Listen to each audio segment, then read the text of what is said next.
Hello, I'm Mavis Milne, and I am a member of the Worship Associates team at the First Unitarian Universalist Society of Burlington, Vermont. Welcome to our online service. As Unitarian Universalists, we come from many ethical, spiritual, and religious traditions and backgrounds, and we welcome all to share in our work of building beloved community and making meaning of our lives. Especially during this time of social isolation and change, we're very glad you're here. Thank you for taking the time to join us. If you'd like to learn more about who we are, please click on the link at the end of this video or go to our website. You can tell us a little bit about who you are, and if you wish, we can get back to you and answer any questions you might have. Today is our online version of the annual poetry and music service. This is a lay-led service. There are a lot of poets, poetry lovers, and musicians in this congregation. So we've invited members to share poetry and music that has special meaning to them, especially during these extraordinary times. This is a sermon-free experience and carries its message through lyrical rhythms. Themes of summer, grappling with change, and racial justice are woven throughout. We've also included a bridging ceremony for some of our most senior UU youth. You'll get a chance to hear the youth themselves, as well as their adult mentors, as they reflect on their transition from high school to the wider world. As always, there are many staff and members of this congregation who dedicate considerable time and talents to making these new online services possible.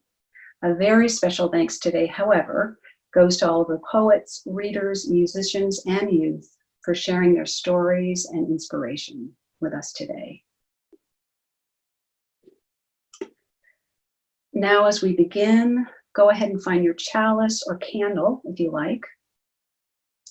Maybe a cup of tea or coffee and a comfortable chair.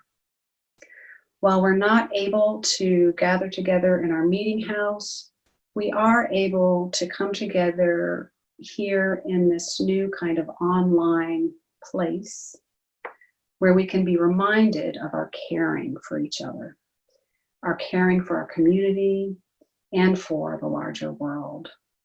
Let's worship together.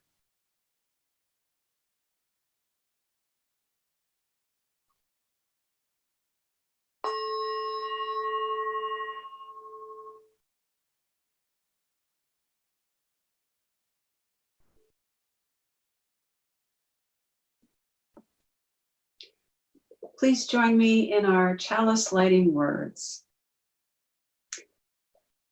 As we light this flame, we remind ourselves of the light of truth, the warmth of community, and the fire of commitment. Walking the labyrinth. Begin, enter, walk. The path opens before you. Journey inward. Focus only on the path, dandelion, mushroom, stone. Miss life around you. Focus only on life around you, flags, traffic, to-do list. Miss the path. Do both at the same time, or alternate doing one at a time. There is no one right way. Other people on the journey pass you, walk with you, walk against you. Your shadow follows you, walks beside you, leads you. Think you're almost at the center? You couldn't be farther from the truth. Think you'll never get there? Around the next turn, it's there, the center. You savor it.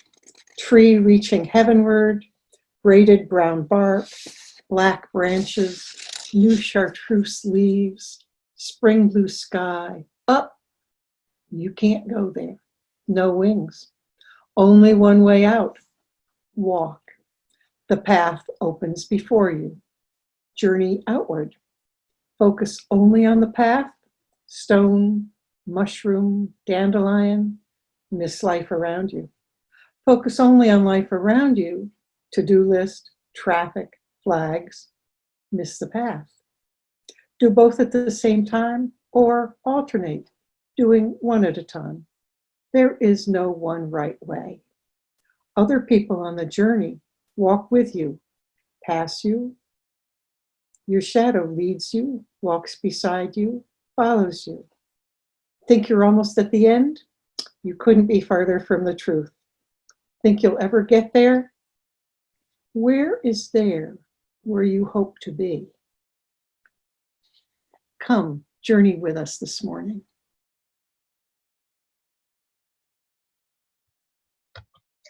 Hello, I'm Erika Reif, the Director of Lifespan Faith Development. And I am Gabriel Ely, Youth Ministry Coordinator. Unitarian Universalists recognize the transition from youth to young adulthood with a ritual called bridging, a spiritual rite of passage that marks the beginning of the process of leaving youth community and finding one's place in adult community. Today, 3 of our young people will cross that bridge.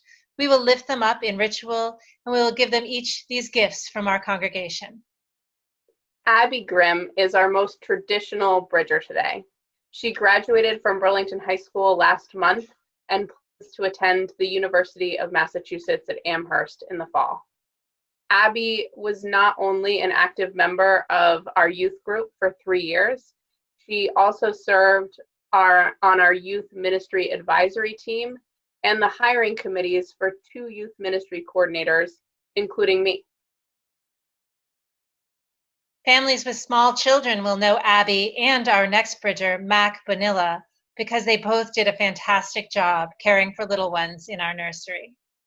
Mac isn't graduating from high school just yet, but they have moved to Alabama along with their sister Andorra to live with their dad.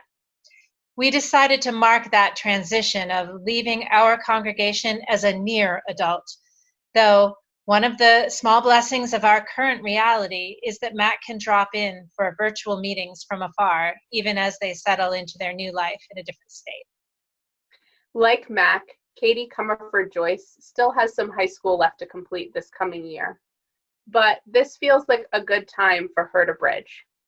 She just graduated from her culinary technical program last month and has completed her time in youth group. She is now ready to form new connections in our community as a young adult. In a moment, they will join us. Katie is present, even though she doesn't appear in the recordings. Gabriel and I will read blessings by Maureen Killeran and Jean Olson. We will hear a reflection from Abby Grimm, and some adults from the congregation will say a few words about each of our bridgers. Abby, Katie, Mac, as you step forward into your next chapter, we send with you our fondest hopes and blessings.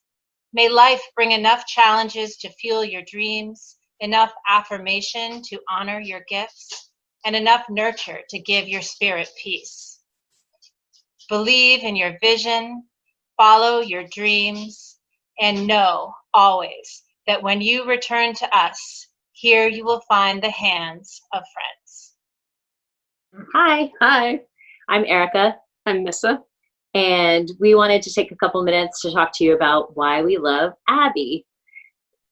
We first met Abby at the UU in the childcare room when our daughter Mira was a toddler, and we were anxious to be able to drop her off and have a little kid-free, reflective time in the sanctuary.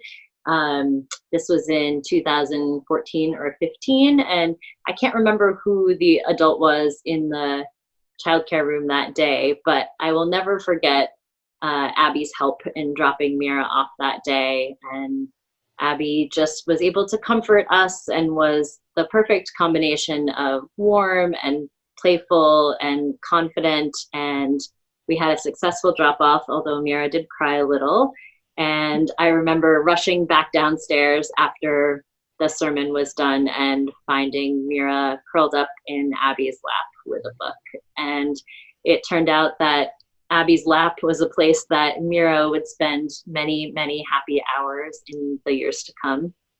And we discovered soon after that that Abby's actually our neighbor around the corner. So we've had the pleasure of making that connection and having lots of neighborhood hangouts, both scheduled and impromptu. And since then, a few years ago, we had another child, Leo, and while it's true that Abby and Mira's connection is definitely extra special, I think it's safe to say that any of our family members, including our cat, would really be more than happy to have Abby as a best friend. She's very special to us. Over the past 4 or 5 years, we have watched Abby grow into the young adult that she is. Abby is kind, thoughtful, very easy to connect with, playful, talented, dependable, family-focused. We are so grateful that our paths have crossed and that our children have a very warm, positive teenager role model in their lives. And as Abby transitions to college, we hope to continue our connection with her and look forward to watching her grow and supporting her on her next journey. And lastly, I'll leave you with a quote, some words from our daughter, Mira. Abby, she huggles me. You know, a hug and a snuggle. She gives really good ones. She also likes to play with me and go to Scout and drink orange juice. She talks with me on our front steps. I love her to the moon and back. We love you, Abby. We love you. Bye. Thanks. Bridging. Hey, we're here to talk about Mac. I have been a youth advisor for about 4 years now, I'm pretty sure. That sounds right.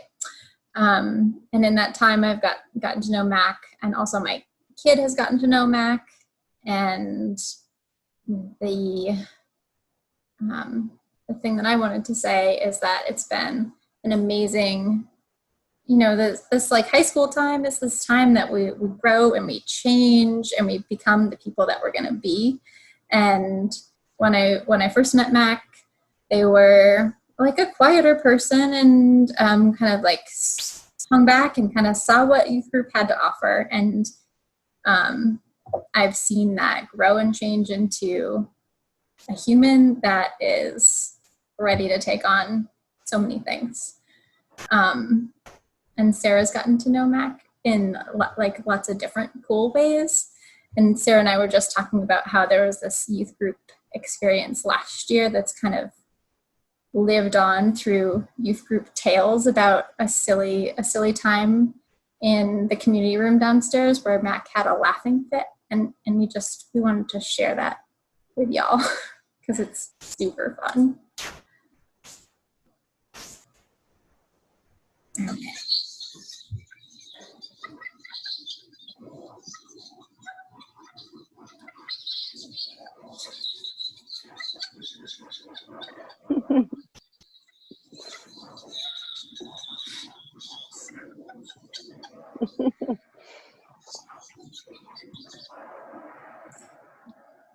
If that didn't, so silly. that went on for like 10 minutes.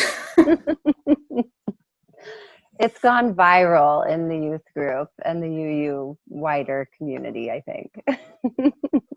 It really has. Well, I am just so thrilled to know Mac, and it was such a joy getting to know Mac through the UU, and our families getting to know each other.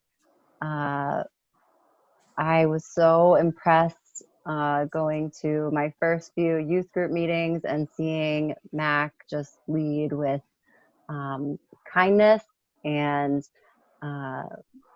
just really strong, steady, and a hilarious personality that everybody gravitated towards.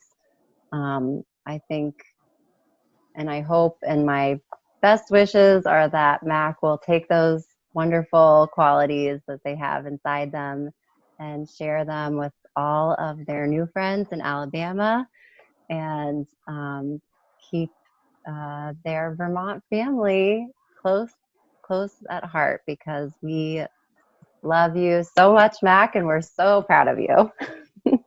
So much love. Katie asked me to speak about her. She was always a wonderful person to have in youth group. My most poignant memory of Katie is our trip to New York City to do service work in homeless shelters and pantries. And Katie was just a diligent worker. And in that time, she reconnected with a mentor of hers. And she was so excited to reconnect with that mentor, and just the excitement in Katie's voice as she talked about her. She's a wonderful young woman. I had the pleasure of working with Katie for 3 years, and over those 3 years, I witnessed tremendous growth.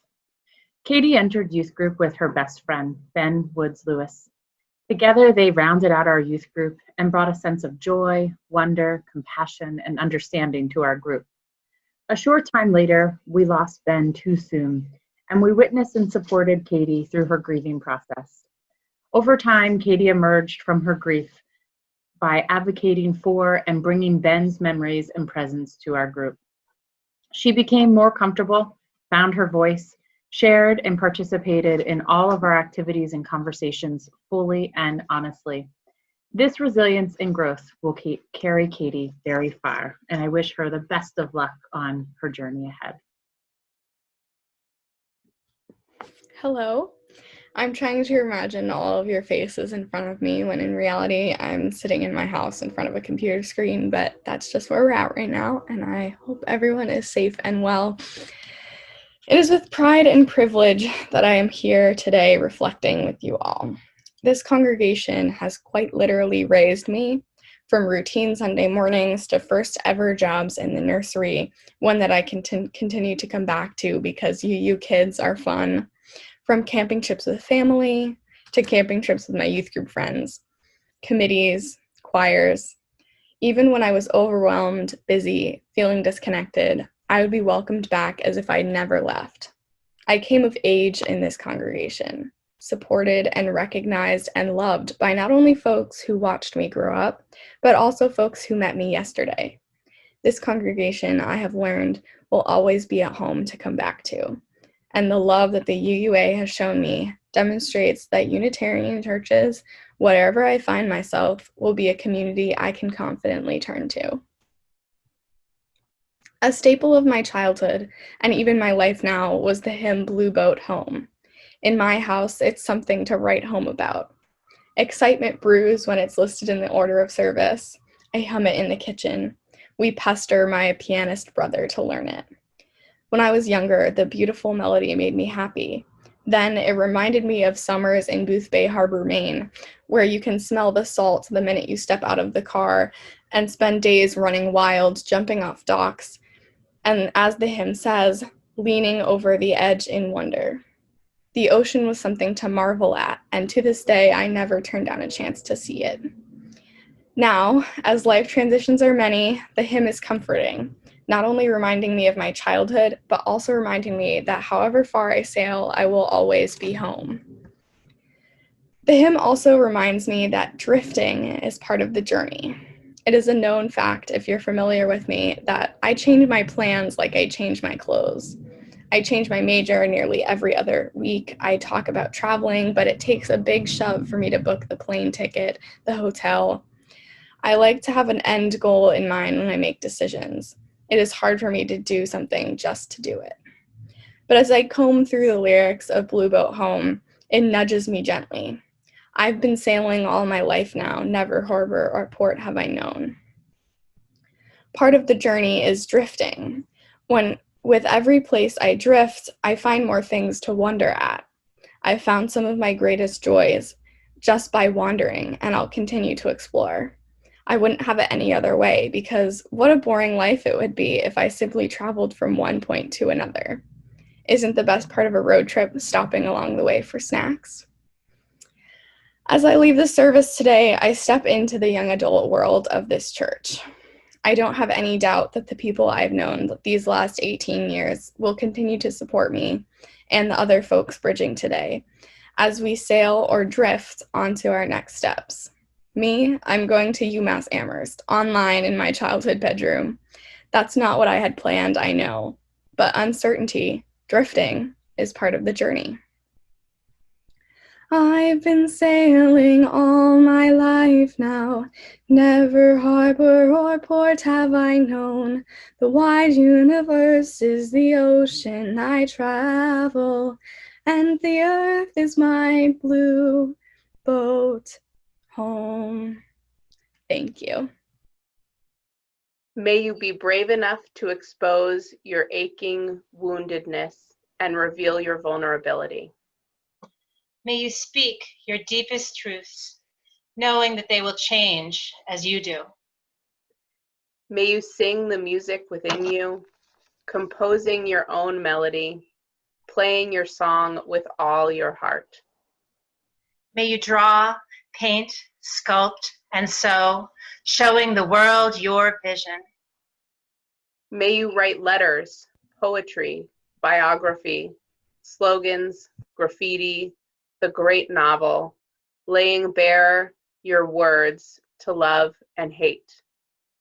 May you love even though your heart breaks again and again.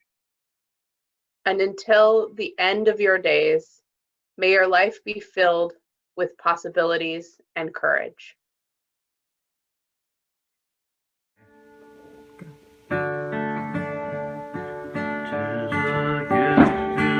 Simple, 'tis a gift to be free, 'tis a gift to come down where we ought to be. And when we find ourselves in the place just right, 'twill be in the valley of love and delight.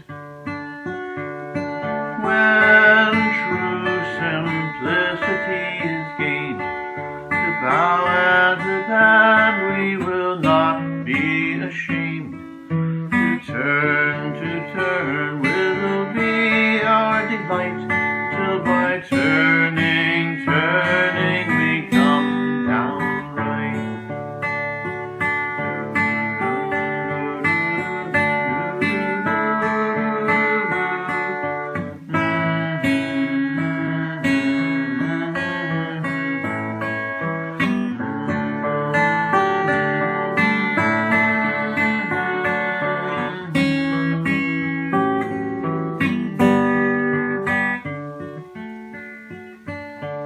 When true simplicity is gained, bow and to bend, we will not be ashamed.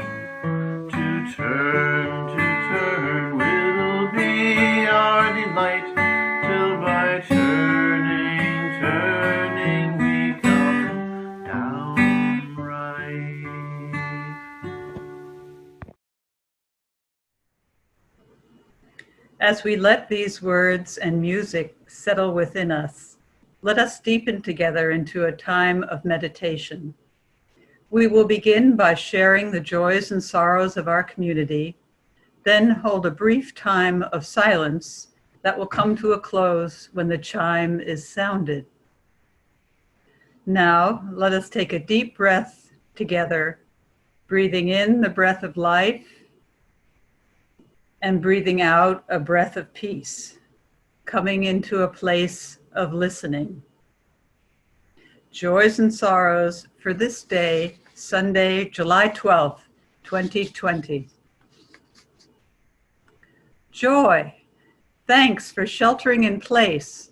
I'm taking early morning walks, stopping to wonder at the beauty of the trees.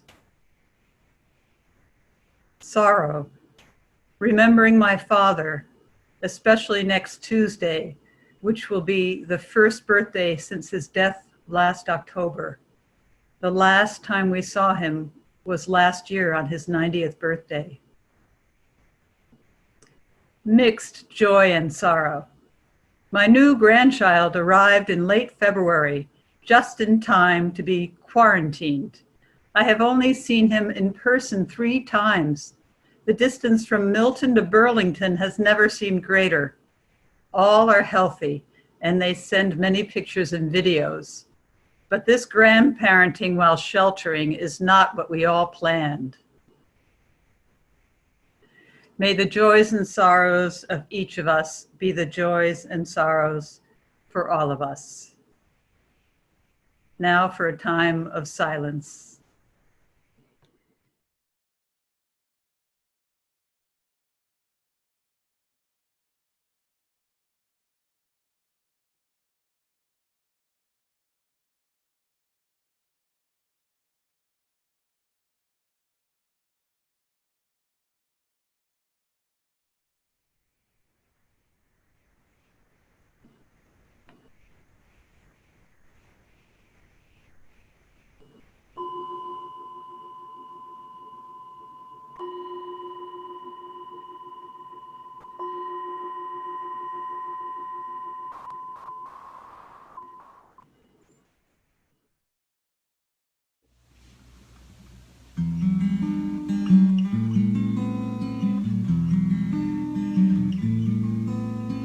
Building bridges between our divisions. I reach out to you. Will you reach out to me? With all of our voices and all of our visions, friends, we could make such sweet harmony. Building bridges between our divisions. I reach out to you. Will you reach out to visions? With all of our voices between our divisions. I reach out to you. Will you reach out to visions? With all of our voices and all of our visions. With friends we could make such sweet harmony. Friends we could make such sweet harmony. Friends we could make such sweet harmony.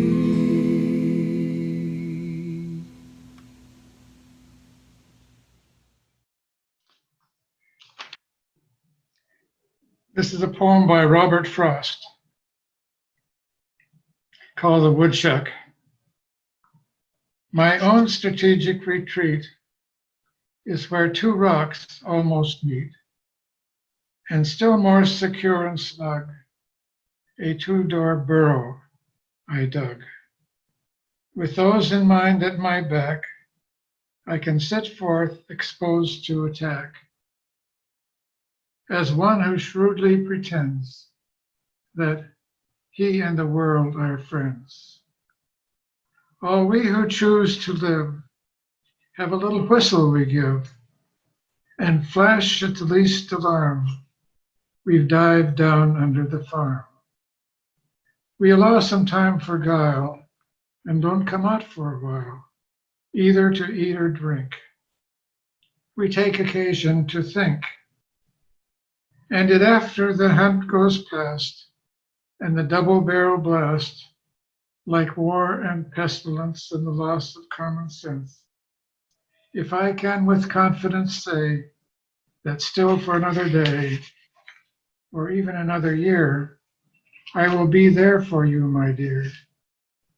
It will be because, though small, as measured against the all, I have been so instinctively thorough about my crevice and burrow.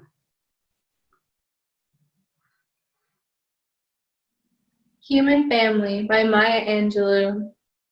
I note the obvious differences in the human family. Some of us are serious, some thrive on comedy. Some declare their lives are lived as true profundity, and others claim they really live the real reality.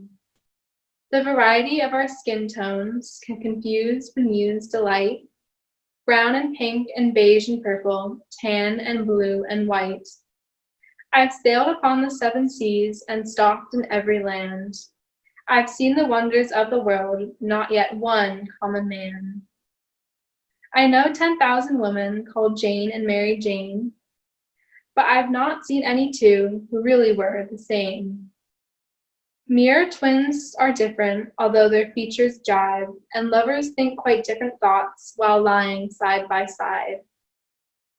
We love and lose in China, we weep on England's moors, and laugh and moan in Guinea, and thrive on Spanish shores. We seek success in Finland, and are born and die in Maine. In minor ways we differ, in major we're the same. I note the obvious differences between each sort and type. We are more alike, my friends, than we are unalike. We are more alike, my friends, than we are unalike. We are more alike, my friends, than we are unalike.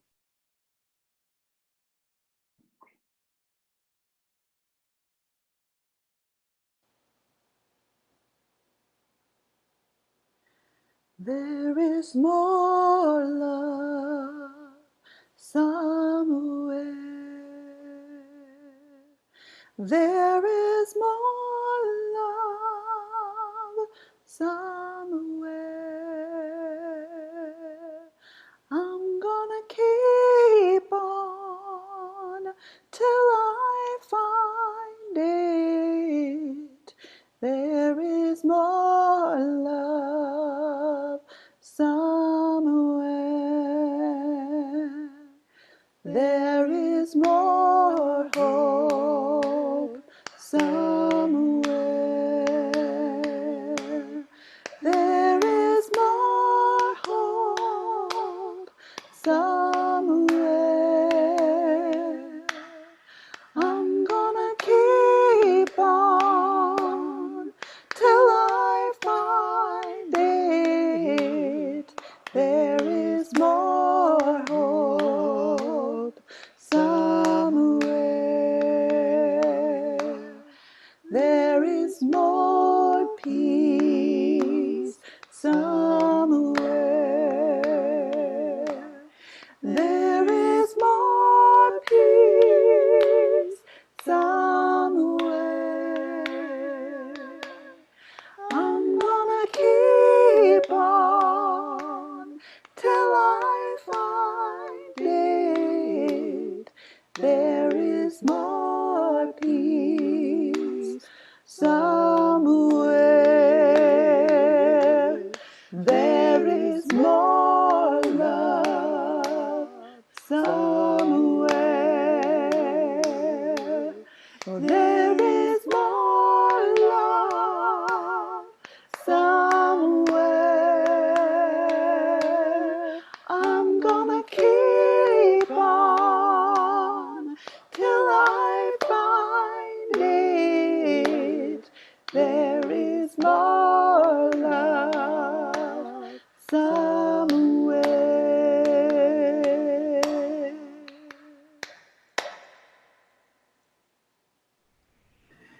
We take up an offering every week, both as a spiritual practice of sharing our resources and as a sign that we are all in this work of building community of peace and justice together.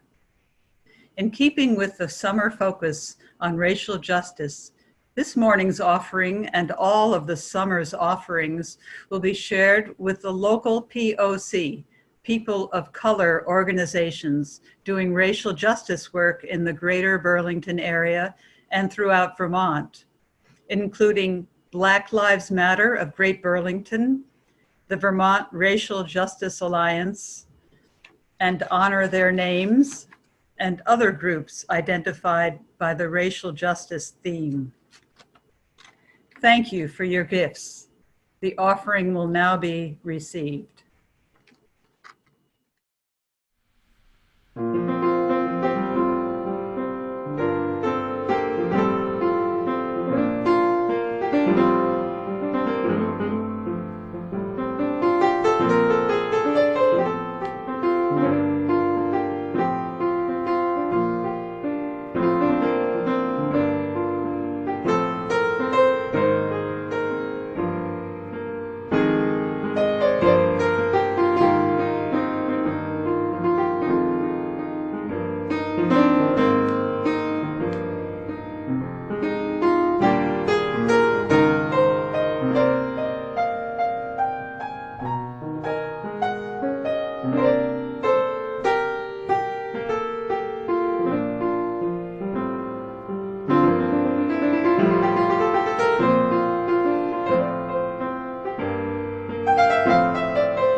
Please speak the words of our offering dedication together. We dedicate these gifts in the service of our community to inspire spiritual growth, care for each other in our community, seek truth, and act for justice.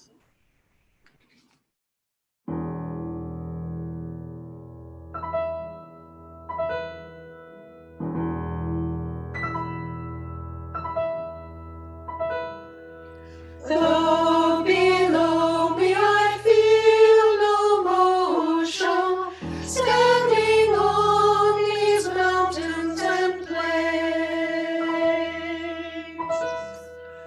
far away from the rolling ocean, still my dry land heart can say, I've been sailing all my life now, never harbor or port have I known. The wide universe is the ocean I travel, and the earth is my blue boat.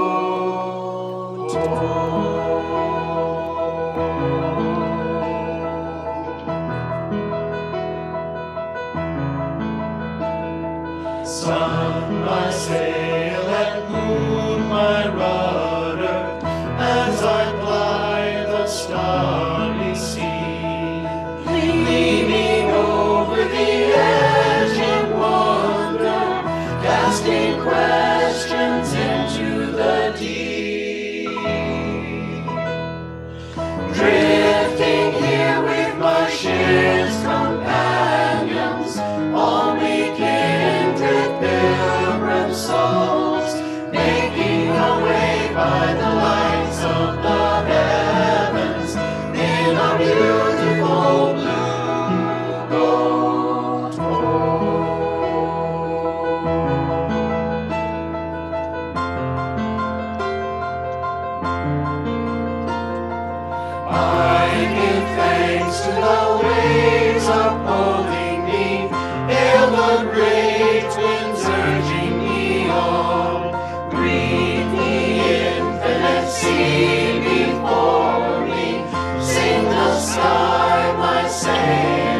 song. I was born upon the fathoms, never harbor or port have I known. The wide universe is the ocean I travel, and the earth is my blue boat home. And the earth is my blue boat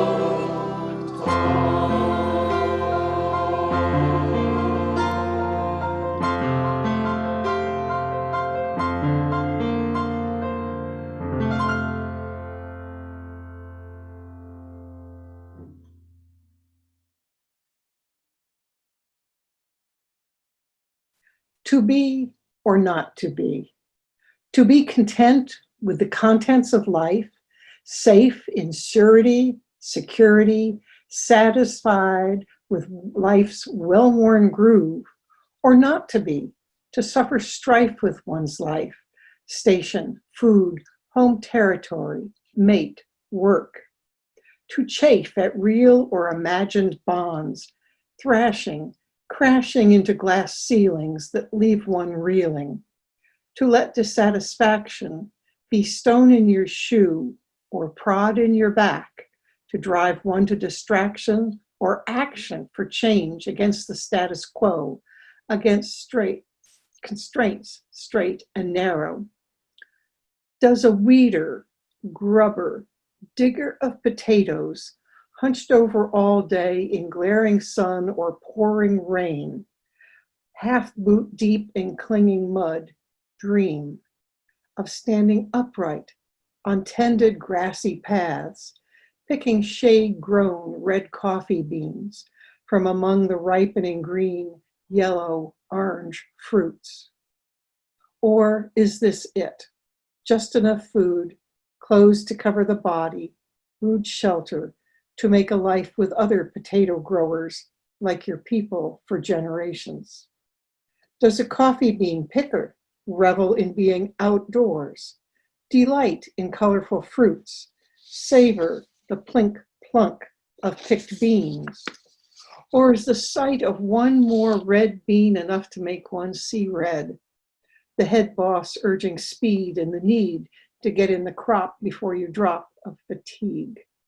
And you'd give anything to try supervise on for size, to give the orders, push the borders that restrict you to just a picker.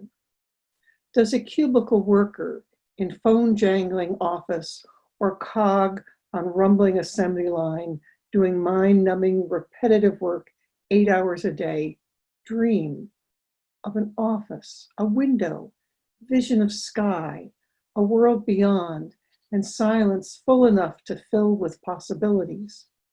Or is this it? Congested commute, every day a ditto of the one before, mindless activity with no other goal but to get through it. Are we meant to be content?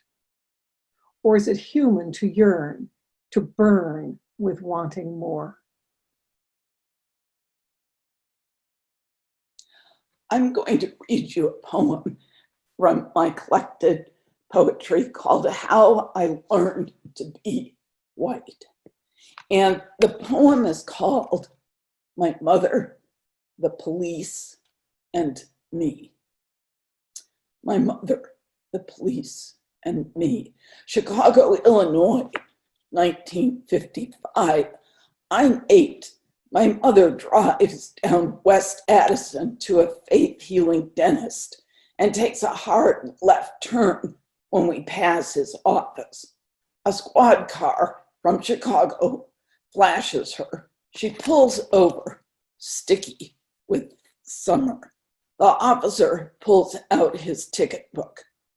I stare at the glove box. She weeps.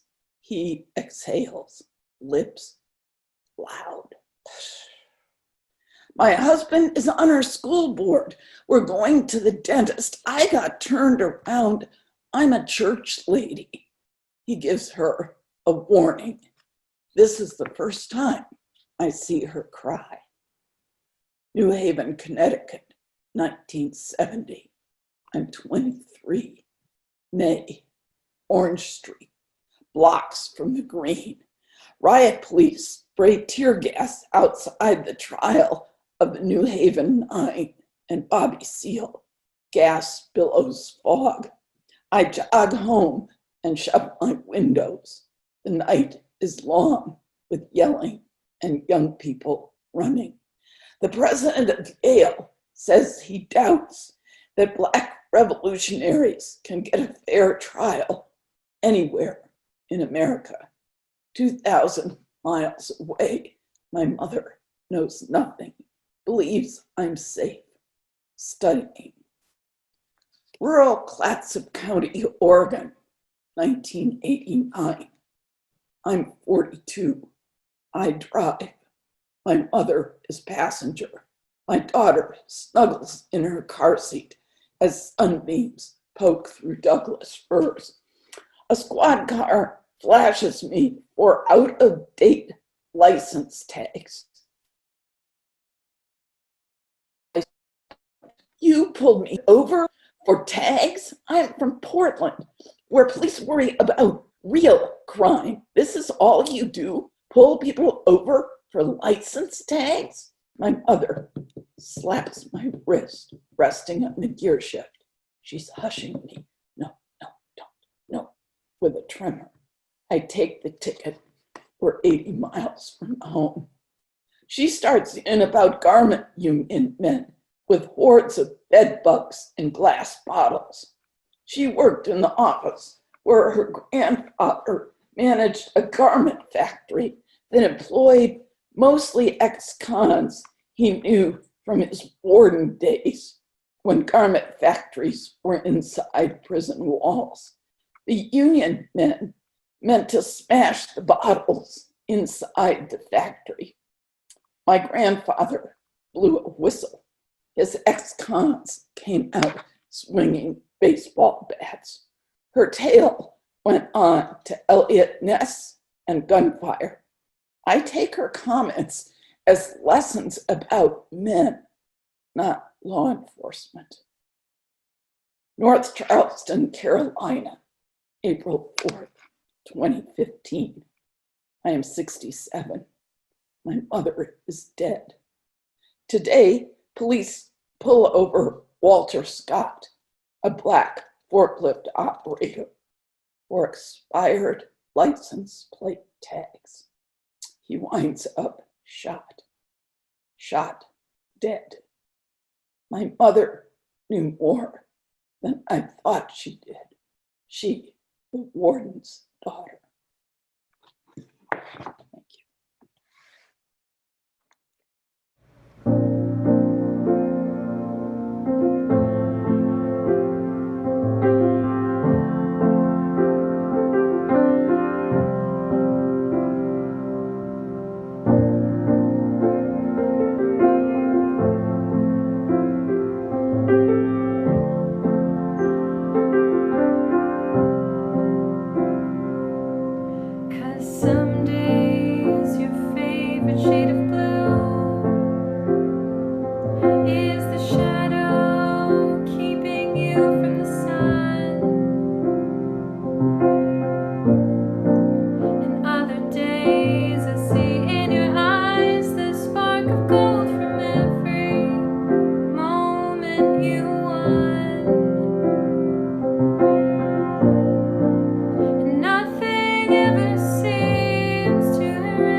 But there is some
Please join me in our chalice extinguishing words.